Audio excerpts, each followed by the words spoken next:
अहमदाबाद में जिसने भी सुना उसकी रूह कांप गई। प्लेन नीचे गिर गया, तब इधर अंधारा अंधारा हो गया, पूरा किसी को दिखाई नहीं देता, बहुत अंधारा हो गया था। फिर पब्लिक इधर से बहुत सारी पब्लिक आ रही थी, तो हम पब्लिक को समझा रहे थे कि तुम आगे मत जाओ। डर कैसा है, यहाँ पे लोग मर रहे और डरे तो फिर कैसे चलेगा।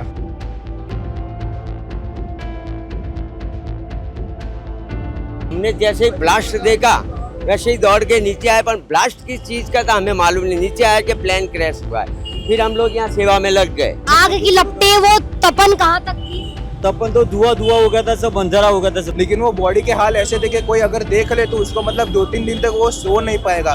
फिर भी हमने सब देखा, वहाँ पे हेल्प की, सब मलबा हटाने में और इसमें हमने हेल्प की। हमारा तो अभी भी दिमाग में से नहीं जा रहा है कि इतनी लाशें हो गई, आज उनके परिजनों का क्या हाल होगा। जब ये आग लगी थी उस वक्त पानी भी इतना गर्म था, जमीन भी गर्म थी, आकाश भी उतना गर्म था, गर्मी भी उतनी थी, लेकिन खुद की जान को जोखिम में डालकर भी सिविलियंस ने पहले आए और उन्होंने मदद की है।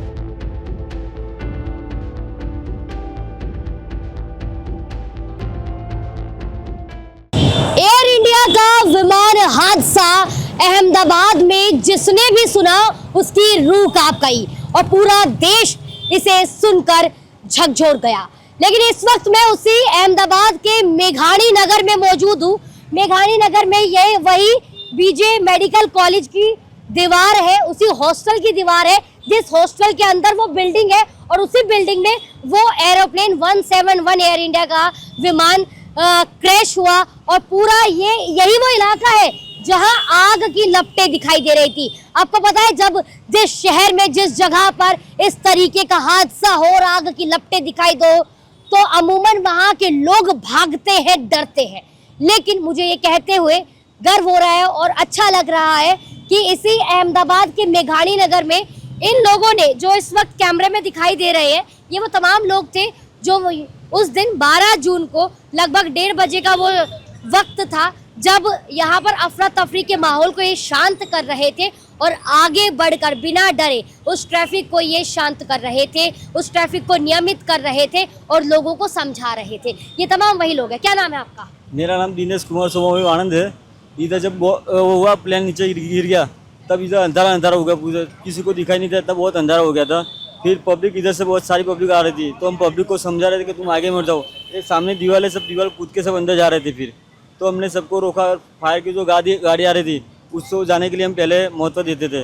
पब्लिक लोगों को हमने बोला तुम इधर से जाओ, और फायर के एम्बुलेंस उनको पहले से हमने इधर जगह देते थे, जाने दो। और पब्लिक मानती थी, पब्लिक सब कूद के अंदर जा रही थी, तो आपने वहां रोका। हमने आग की लपटें, वो तपन कहाँ तक थी? तपन तो धुआं धुआं हो गया था, सब अंधेरा हो गया था सब जगह। यहाँ भी, इस जगह भी ये सब पूरा अंधेरा, किसी को आकर पूरा धुंधला हो गया था, ब्लैक हो गया था। मैंने तो 100 मीटर के अपना फील कर सकते थे कि उसकी गर्मी कितनी है, उसके स्मोक के स्किन पूरी ब्लैक हो जा रही थी। यहाँ पे सब फायर ब्रिगेड आ रहे थे, लेकिन पब्लिक समझ नहीं रही थी। पब्लिक को सिर्फ एक्साइटेड थी कि क्या हुआ है वो देखना है, लेकिन पब्लिक ये नहीं समझ रही थी कि अगर एक्स्ट्रा और ब्लास्ट इंजन या कुछ और ब्लास्ट हुआ तो उन्हें भी हार्म हो सकता है। लेकिन पब्लिक वो नहीं समझ रही थी। पब्लिक को सिर्फ यही देखना था कि क्या हुआ है और क्या मिल सकता है हमको। पब्लिक सिर्फ यही सोच रही थी, जो कि हम सभी यहाँ पे जो चौल वाले सब सेवा में आए थे, जैसे कि हम सब होमगार्ड में और ये ऑफलाइन थे, तभी इनकी ड्यूटी कर रहे थे ये लोग, और हम ड्यूटी में नहीं है, हम सिविलियन है, तो भी हम सेवा दे रहे थे, ट्रैफिक क्लियरेंस कर रहे थे। तो भी कोई पब्लिक ड्राइवर ऐसे थे, बोले हमको घर पे ही जाना है। हम बोल रहे थे उनको कि भाई तुम रुक जाओ, ट्रैफिक को और इनको आ जाने दो, क्योंकि आपके 2 मिनट रुकने से किसी की जान बच सकती है। लेकिन कोई लोग थे जो नहीं समझ सकते थे, और कोई समझ जाते थे कि हाँ भाई चलो मोड़ देते हैं, बाकी कोई तो वहीं पे कि नहीं हमको तो वहीं पे जाना है। आपका नाम क्या है? हर्षिल बानिया। हर्षिल, आप भी यहाँ पर वो तमाम चीजें संभाल रहे थे? हाँ यस मैम, मैं वहीं पे था। मेरे पापा, धुआं इतना ज्यादा था, आग की लपटें दूर दूर तक दिखाई दे रही थी, डर नहीं लगा? नहीं मैम, डर कैसा है, यहाँ पे लोग मर रहे और डरे तो फिर कैसे चलेगा। डरना तो नहीं चाहिए ना, लड़का हो कि अगर लड़की हो तो भी नहीं डरना चाहिए। लेकिन यहाँ पे आग की घर वालों ने रोका नहीं कि कहीं कुछ? घर वाले ने कभी कुछ किसी बात के लिए मुझे नहीं रोका। घर वालों का फुल सपोर्ट था। यहाँ तक कि मेरे फैमिली, मेरी मम्मी और मेरे मतलब नेबर्स लोग थे, वो घर पे से खुद की ठंडी फ्रिज में रखी हुई वाटर बोतल सबके लिए लेके आ रहे थे। जिसको कोई सेवा में हो और प्यास लगी तो इमरजेंसी में कहीं पे जा तो नहीं सकता, लेकिन वो यहाँ से पानी पी सकता था। यहाँ पे हमने सब व्यवस्था करके रखी थी। आपका क्या नाम है? जयंतीलाल राठौड़। जयंतीलाल जी। जयंतीलाल जी स्पेशली एबल्ड है, ठीक से चल नहीं पाते हैं बिना सहारे के, लेकिन मैंने सुना, कुछ लोगों ने बताया कि जयंतीलाल जी भी उस दिन सड़क पर थे तो सड़क पे थे, हमारा ऊपर ही कारखाना है। हमने जैसे ही ब्लास्ट देखा वैसे ही दौड़ के नीचे आए, पर ब्लास्ट किस चीज़ का था हमें मालूम नहीं। नीचे आया कि प्लेन क्रैश हुआ है। फिर हम लोग यहाँ सेवा में लग गए। अब अपना काम नहीं, 3 घंटा सलंग हमने सेवा दी। फायर ब्रिगेड है, एम्बुलेंस है, हम सब जाने को उसको रस्सा दे रहे थे, पब्लिक को शांत कर रहे थे। फायर ब्रिगेड कितनी देर में पहुंच गई थी? फायर ब्रिगेड आधे घंटे में फायर ब्रिगेड स्थानिक आ गई थी। हमारे नरोड़ा विस्तार पड़ता है, वहाँ से इन्हें पहुँच गई थी। और हम लोग भी व्यवस्था ही दे रहे थे, ट्रैफिक खुला कर रहे थे और फटाफट एम्बुलेंस वगैरह पहुँचे। अभी भी अहमदाबाद जिस जगह पर आप रह रहे हो, यहीं से 150 मीटर की दूरी पर सिविल हॉस्पिटल है। अभी भी वहाँ उन मृतकों के परिवार वाले यहीं पर है। तो किस तरीके का माहौल अभी मेघानी नगर में छाया हुआ है? मेघानी नगर में तो हमारा स्थानिक लोगों का तो माहौल इतना दर्दनाक, और हमने जो ये स्थिति देखी है, हमारा तो अभी भी दिमाग में से नहीं जा रहा है कि इतनी लाशें हो गई, आज उनके परिजनों का क्या हाल होगा। इसलिए हमारे के अंदर दुख है। आज भी वो परिजन वहाँ परेशान हो रहे, किसी की कुछ टेस्ट मिला नहीं हुआ, बॉडी नहीं मिल रही है 72 कलाक बाद में। परेशान तो है ही है, परेशानी है 100%। जी, हमने ऐसी भी बॉडी देखी है जो बॉडी उठ के ऐसा लग रहा हो कि भैया अभी उठ जाएगी, क्योंकि वो ऐसे वाइब्रेशन हो रहा था उसमें कि थोड़ी सी जान बची होगी। लेकिन वो बॉडी के हाल ऐसे थे कि कोई अगर देख ले तो उसको मतलब 2-3 दिन तक वो सो नहीं पाएगा। फिर भी हमने सब देखा, वहाँ पे हेल्प की, सब मलबा हटाने में, और इसमें हमने हेल्प की। बाद में जो यहाँ पे सब थे वहाँ पे, पहले तो हमको ऐसा लगा कि जब ब्लास्ट हुआ तब हमको ऐसा लगा कि कुछ गाड़ी वाड़ी ब्लास्ट हुई कि गर्मी के लिए। लेकिन वो ऐसा था कि यहाँ पे आया तो किसी ने बोला कि अंदर सीमेंट फैक्ट्री है, वहाँ का बॉयलर ब्लास्ट हुआ है। लेकिन मैं एक मैकेनिकल इंजीनियर हूँ और मैंने बॉयलर मेरा सब्जेक्ट में आता है, तो मुझे ये पता चल गया था कि बॉयलर ब्लास्ट ऐसा नहीं होता है। तो बाद में और पता चला, तो बाद में एक गाड़ी हमारे यहाँ पे रश्मिन चौहान करके है, उन्होंने आके बताया कि यहाँ पे प्लेन क्रैश हुआ है। तो प्लेन क्रैश हुआ जैसे हमको पता चला, हम सब लोग गए तुरंत दौड़ के देखने। बाद में वहाँ पे सब फायर ब्रिगेड एम्बुलेंस आने लगी। उसके बाद में हमने किया कि ट्रैफिक को कंट्रोल करना पड़ेगा, वरना कोई जा नहीं पाएगा उधर। बाद में सबने मिलकर ट्रैफिक कंट्रोल किया उधर। आप में से और कौन लोग यहाँ पर थे उस वक्त? आप भी थे यहाँ पर? हम यहाँ पर थे। यहाँ के बाद सीधा तुरंत जैसे ऐसा लगा कि प्लेन क्रैश हुआ है, तुरंत उसके बाद हम चले गए थे वो अतुल्यम 1 में।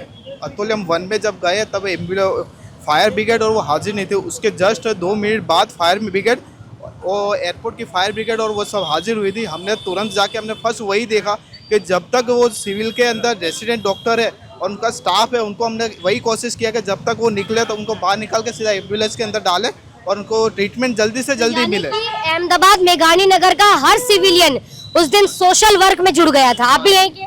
जी हाँ। क्या था उस दिन वो मंजर, किस तरीके से सिविलियंस ने मदद की मेघानी? सिविलियंस ने मैडम जो मदद की है, मैं शब्द बयान नहीं कर पा रहा हूँ। खुद की जान को जोखिम में रख करके, जब उतना टेम्परेचर हाई था, जब ये आग लगी थी, उस वक्त पानी भी इतना गर्म था, ज़मीन भी गर्म थी, आकाश भी उतना गर्म था, गर्मी भी उतनी थी, लेकिन खुद की जान को जोखिम में डालकर भी सिविलियंस ने पहले आए और उन्होंने मदद की है। देखिए, आज एक तरफ अहमदाबाद में वो चीख पुकार सुन रही है, तमाम लोग विमान हादसे की जांच और क्या कारण रहा उस हादसे का, साजिश थी या किस तरीके से हादसा हुआ, तमाम चीजें जानने की कोशिश कर रहे हैं। लेकिन दूसरी तरफ एक स्टोरी ये है कि अहमदाबाद मेघानी नगर में ये एकता की मिसाल दिखाई दे रही है। किस तरीके से अहमदाबाद मेघानी नगर के लोग सड़कों पर आ गए, आम सिविलियंस उन लोगों की मदद के लिए तत्पर थे। आप में से कोई था, कुछ बोलना चाहेंगे आप? क्या था उस दिन, आपने देखा? उस दिन जो नज़ारा देखा वो 3 दिन हो गए, लेकिन अभी तक हमारे दिमाग से नहीं निकल रहा है। जिस तरह से लोग झुलस रहे थे, वहाँ का जो लोगों का हाल था, बॉडियाँ टुकड़ों में बटी हुई थी, उसको देखते हुए आज तक हम भूल नहीं सके। और ना ही हम लोगों ने भविष्य में ये ऐसा देखने का कभी विचार भी करेंगे, क्योंकि लोगों की ये जो हालत देखते हुए और वहाँ से उन लोगों को उन मलबे से निकाल के उन बॉडियों को वापस एम्बुलेंस में डालना, वहाँ के लोगों ने जो काम किया है वो बहुत अच्छा काम था। और यहाँ के लोगों ने जितना सहयोग किया है, आम जनता ने जो सहयोग किया है, उसके लिए मैं बहुत बहुत आभार करता हूँ उन लोगों का। और देखिए, हिंदुस्तान तहलका न्यूज़ की टीम की तरफ से मैं भी उन लोगों को जो अपनी आखिरी सांस ली, जिन्होंने 12 जून को, उन्हें श्रद्धांजलि अर्पित करना चाहूँगी। लेकिन इन लोगों की ये जो एकता है, जिस तरीके से आम सिविलियंस ने सड़क पर उतरकर बिना अपनी जान की परवाह किए बगैर उन लोगों का साथ दिया, ट्रैफिक नियमों को संभाला, पानी की बोतल्स लेकर ये वहाँ गए। इतनी तपन थी उस दिन और टेम्परेचर इतना ज़्यादा था, हर जगह धुआं था, पूरा बादल जो है वो काले अंधेरे में छा चुका था, आग की लपटें, ऐसा लग रहा था कि कब हम उसमें ना झुलस जाए। लेकिन उसके बावजूद भी तमाम लोग सड़कों पर थे, चाहे बच्चे हो, बुजुर्ग हो या फिर कोई भी हो। महिलाएं भी उस वक्त सड़क पर आम लोगों की मदद के लिए तैयार थी। जैसा कि भाई साहब ने कहा, क्या नाम था आपका? उन्होंने बताया कि ऐसा हादसा कभी देखा नहीं और भगवान करे कि कभी कोई देखे भी ना, कोई भी शहर कहीं भी इस तरीके का हादसा घटना ना हो। लेकिन एक ये सीख देती है इन तमाम लोगों की बातें, मेघानी नगर या अहमदाबाद की जनता की ये बातें, कि किस तरीके से ऐसे हादसे, ऐसी घटना में हम सभी को एकता की मिसाल पेश करनी चाहिए और सड़कों पर उतरकर उन लोगों की सहायता के लिए आगे आना चाहिए। फिलहाल इसी तरीके से हिंदुस्तान तहलका न्यूज़ की टीम आपको ग्राउंड जीरो पर जाकर तमाम वो पहलू से अवगत कराती रहेगी। आप देखते रहिए हिंदुस्तान तहलका न्यूज़। जय हिंद, जय भारत।